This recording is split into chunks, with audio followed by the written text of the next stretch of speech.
అందరికీ నమస్తే, welcome to our channel.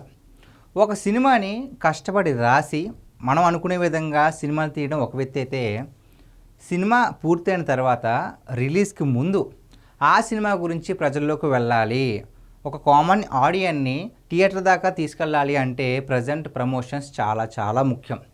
ఈ ప్రమోషన్స్ చేయడంలో రాజమౌళి గారు పిహెచ్డి చేశారని చెప్పుకోవచ్చు. ఎందుకు అంటే ఇప్పుడు దాకా తాను తీసిన ప్రతి సినిమాకి ప్రమోషన్స్ మామూలుగా చేయరు. ఏ సినిమా తీసినా సరే ఆ హవా నడవాలంతే. కొత్త గేమ్స్ పెట్టో లేదంటే ఇంటర్వ్యూస్ కొత్తగా రన్ చేయడము చాలా అద్భుతంగా, ఎవరికి కూడా ఊహించలేనంత గొప్పగా ఇంటర్వ్యూస్ పెట్టి మంచిగా ప్రమోషన్స్ చేస్తారు. అందులో ఆయన చాలా పండితుడని చెప్పాలి. ఇప్పుడు ఆయన మహేష్ బాబు గారితో కలిసి SSME 29 సినిమా చేయబోతున్న విషయం మనందరికీ తెలిసిందే. ఈ సినిమా అంటే ఇప్పుడు దాకా మన వాళ్ళు ఏం చేశారు, ఒక స్టేట్ నుంచి అంటే మన టాలీవుడ్ నుంచి పాన్ ఇండియాకి వెళ్ళారు. పాన్ ఇండియా తర్వాత పాన్ వరల్డ్ గట్టి కొట్టాలని ప్లాన్ చేశారు. ఆల్రెడీ RRR అదేవిధంగా కల్కి మూవీస్ కూడా బాగానే సక్సెస్ అయ్యాయి. ఇప్పుడు ఈ SSME 29తో ఎలాగన్నా సరే హాలీవుడ్లో ముద్ర పడిపోవాలి అని చెప్పేసి రాజమౌళి గారు గట్టిగా ఫిక్స్ అయిపోయారు. ఇప్పుడు ఈ విషయాన్ని అంతా ఎందుకు చెప్తున్నాను అంటే, ఈ సినిమా మ్యాక్సిమం షూట్ జరిగేది కెన్యాలో చేస్తున్నారండి, ప్రజెంట్ చేస్తున్నారు. కాబట్టి రాజమౌళి గారు ఏం చేశారు, ఏదైనా సరే మంచి స్ట్రాటజీతో వెళ్తారు కదా, ఈ సినిమాకి ప్రమోషన్స్ బాగా జరగాలి అని చెప్పేసి గప్పుచిప్పుగా వెళ్ళి షూటింగ్ చేసుకుని రాకుండా ఎలాగో కెన్యాలో షూట్ జరుగుతుంది కాబట్టి ఆ కెన్యా మినిస్టర్ దగ్గరికి వెళ్ళి ఆ మంత్రివర్గాలతో అందరితో వెళ్ళి కలిసి వచ్చారండి.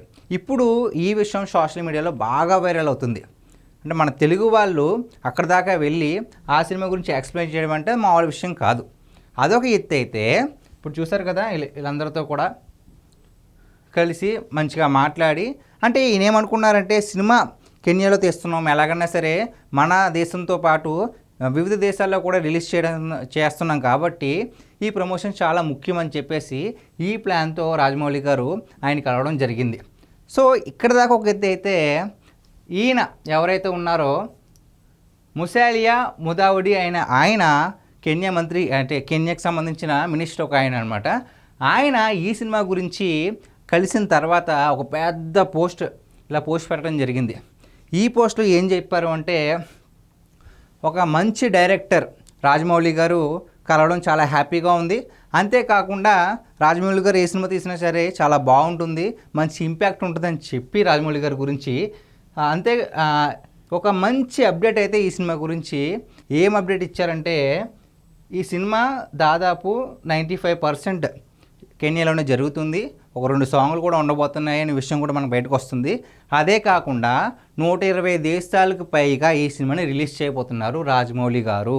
ఈ విషయం చెప్పింది రాజమౌళి గారు కాదు, ఎవరైతే కలిసారో ముసాలియా ముదావది అని ఆయన పోస్ట్ పెట్టడంతో ఈ సినిమాకి పీక్ లెవెల్లో ప్రమోషన్ జరిగిపోయినట్టే. 120 కంట్రీసా, 72 దేశాల్లోనే రిలీజ్ అయిందండి అవతారు. దాని తర్వాత వచ్చిన ఎండ్ గేమ్ కూడా 95 దేశాల్లోనే. ఇప్పుడు దాకా మహేష్ బాబు గారు పాన్ ఇండియా మూవీ చేయలే, ఇదే ఫస్ట్ టైం. కానీ ఈ దెబ్బతో ఎప్పుడు వచ్చాను కాదన్నయ్య, బుల్లెట్ దిగిందా లేదా అనే డైలాగు పర్ఫెక్ట్ యాప్ట్. ఎప్పుడు చేసామన్నది కాదు, గట్టిగా కొట్టామా లేదా. సో గైస్, ఇది ఈ సినిమాకి సంబంధించిన అప్డేట్. ఈ సినిమా 120 కంట్రీస్లో రిలీజ్ కాబోతుంది, కెన్యాతో పాటు చాలా దేశాల్లో. అంటే హాలీవుడ్ మూవీకి ఏ రేంజ్ తక్కువ కాకుండా, ఏ మాత్రం తక్కువ కాకుండా ఈ సినిమా ఉండబోతుంది. రాజమౌళి గారి మీద మనకి చాలా నమ్మకం ఉంది. దాన్ని మరొకసారి ఈ ముసాలియా ముదావడి గారు గట్టి నమ్మకం ఇచ్చారన్నమాట, మనకి ఒక హామీ ఇచ్చారు. మరి సినిమా ఎలా ఉండబోతుందో నేను చెప్పక్కర్లేదు, బ్లాక్ బస్టర్ అయిపోద్ది. మరి సినిమా ఎప్పుడు కంప్లీట్ అవుద్ది, ఎప్పుడెప్పుడు చూద్దామని ప్రతి ఒక్కరితో పాటు నేను కూడా ఎదురు చూస్తున్నాను. మరి ఈ వీడియో పైన మీ విలువైన అభిప్రాయాన్ని కామెంట్ రూపంలో తెలియజేయండి. Thank you.